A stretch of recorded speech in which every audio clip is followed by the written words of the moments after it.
Yeah, well, Countries to Welcome came about because I had an idea that I'd like I'd like a lot of people the opportunity to express themselves, and I guess Tanderrum being the Welcome to Country ceremony, it seemed like an idea to just flip that around and have countries to welcome, particularly in the atmosphere that we have today, the political atmosphere of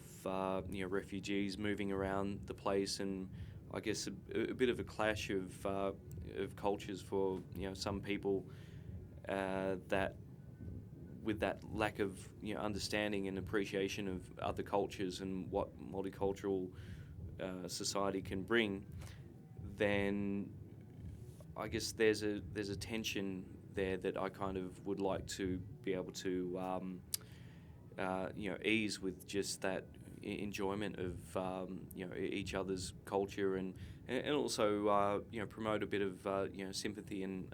understanding for some people's stories. Yeah, working in the arts has been great for me. I guess by having an outlet that I can express myself. There can only be so much that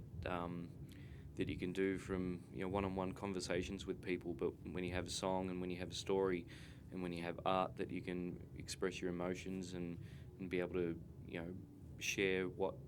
you think needs to be shared within the community, and also on behalf of the community, it's a great platform to be able to have. Yeah, moving down to Melbourne, I found it was really easy to get involved in culture down here. I'm not sure whether it just coincided with the time that I'm moving down to Melbourne, but I think that I've definitely found in those 9 years coming down here that I guess with Melbourne having quite a similar history of colonisation or invasion, that Melbourne seems to have a really strong culture and revival of their local stories and local languages, and it's great to, I guess, being a musician and a photographer, I'm able to become a part of it. Even though I'm not from this country, I'm not from Wurundjeri country, I've been lucky enough to be able to have people to work with and help share their stories. So that's why with Tanderrum I've gotten to be quite involved with that, with the with the skills that I have, not necessarily specifically traditional, but just as a musician and the ability to help people write songs, and also pull together something which is, I guess, going to be understood by Western audiences, but which is also going to be authentic to Aboriginal traditional culture, and particularly the urban Aboriginal community as we have today.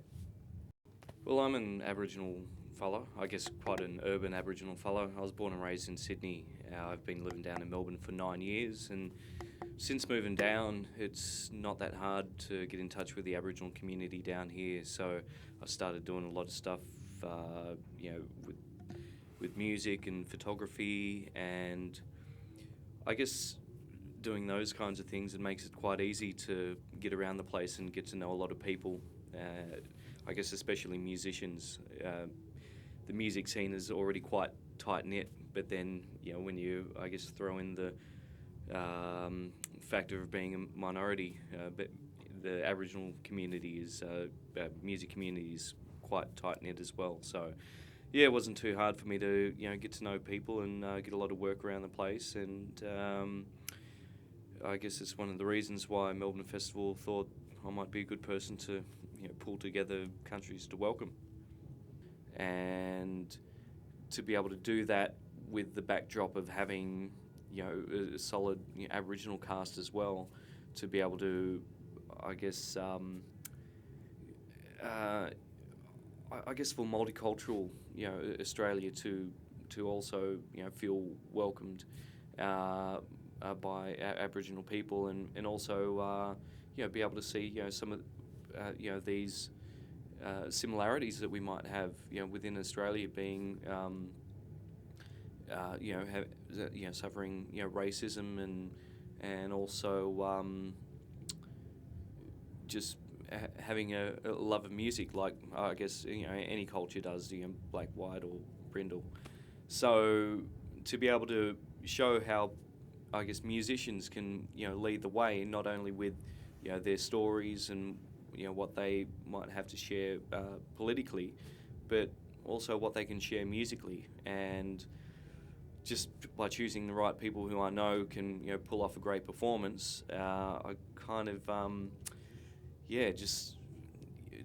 quite a hard one. I had this idea in my head, but then you have all of these fantastic creative minds that pulling together, so then they'll have their own ideas, and hopefully that can turn out to be something special, like much beyond the sum of its parts come Melbourne Festival opening.